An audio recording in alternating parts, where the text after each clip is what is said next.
भूतहा अस्पताल। आज जो मैं आपको किस्सा बताने जा रहा हूँ वो हमारे कस्बे के भूतहा अस्पताल का है।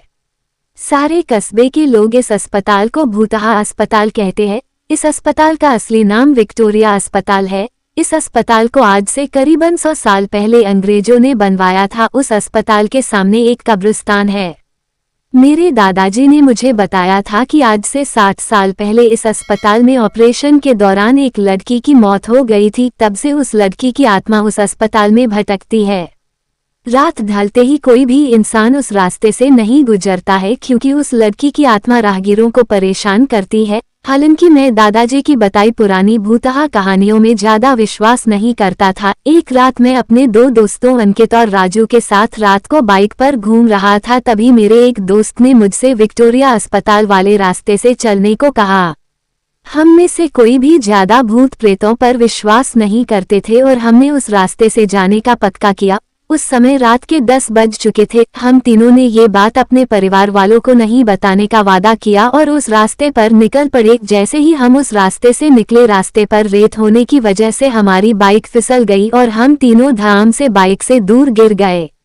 गनीमत थी कि हम लोगों को कोई चोट नहीं आई थी। बाइक चला रहे मेरे दोस्त अंकित ने बोला कि उसका बैलेंस तो बराबर था, फिर ये बाइक कैसे फिसल गई।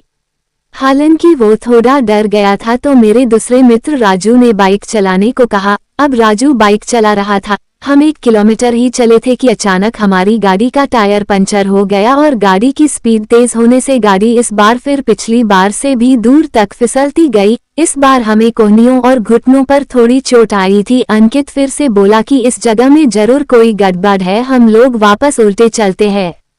लेकिन मैंने और राजू ने उसकी बात नहीं मानी और बाइक उठाकर पैदल चलना शुरू कर दिया। हम थोड़ी दूर ही चले थे कि अचानक किसी लड़की के चीखने की आवाजें सुनाई दी। ये सुनकर हम रुक गए और अंकित बोला, यार तुम लोगों को चीखने की आवाज सुनाई दी क्या? हमने उसकी बातों को अनसुना कर कहा कि कोई जानवर की आवाज होगी। 5 मिनट चलने के बाद फिर वही चीख फिर से सुनाई दी। इस बार तो हम दोनों को भी थोड़ा डर लगने लगा। हम तीनों ने वापस चलने के बारे में सोचा, लेकिन हम रास्ते के बीच में आ गए थे। पीछे चलने में 3 किलोमीटर और आगे चलने में 2 किमी और बाकी थे। हम लोगों ने आगे जाने का सोचा। थोड़ा आगे चलने पर हमें बरगद के पेड़ के नीचे एक औरत दिखाई दी। इतनी रात को अकेली औरत को देखकर हमारे तो रोंगटे खड़े हो गए थे। हम लोगों ने पीछे मुड़ने का सोचा, तभी वो बूढ़ी औरत चिल्लाई, बेटा रुको, मुझे हाईवे तक का रास्ता बता दो। हमने पूछा कि इतनी रात को आप इस रास्ते से कैसे निकल रही हो? तो उस बुढ़िया ने कहा कि मैं पड़ोस के गांव की रहने वाली और मेरे पास पैसे नहीं है, इसलिए मैं पैदल ही निकल पड़ी। हाईवे के उस पार मेरा गांव है। हमने उस बुढ़िया की बात का विश्वास कर लिया और आगे निकल पड़े। रास्ते में वो बुढ़िया हमसे सारी बातें पूछने लगी। बुढ़िया हम तीनों के पीछे चल रही थी। हम तीनों दोस्त अब अपनी बात कर रहे थे। तभी राजू बोला कि लो मान जी, आपका रास्ता आ गया।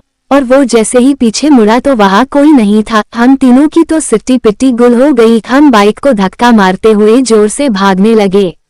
भागते भागते अंकित ठोकर खाकर गिर गया और हमें जोर से चीखें सुनाई दी। हमने भी बाइक को वही पटककर अंकित को साथ लेकर दौड़ने लगे और अस्पताल के पास कब्रिस्तान तक पहुंच गए।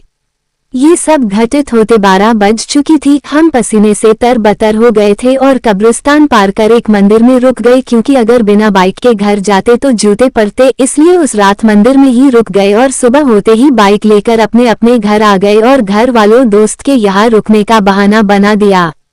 उस रात के बाद से हम उस रास्ते से कभी नहीं गए। मुझे आज भी सपनों में वो भूतिया बुढ़िया और चीखने की आवाजें आती है।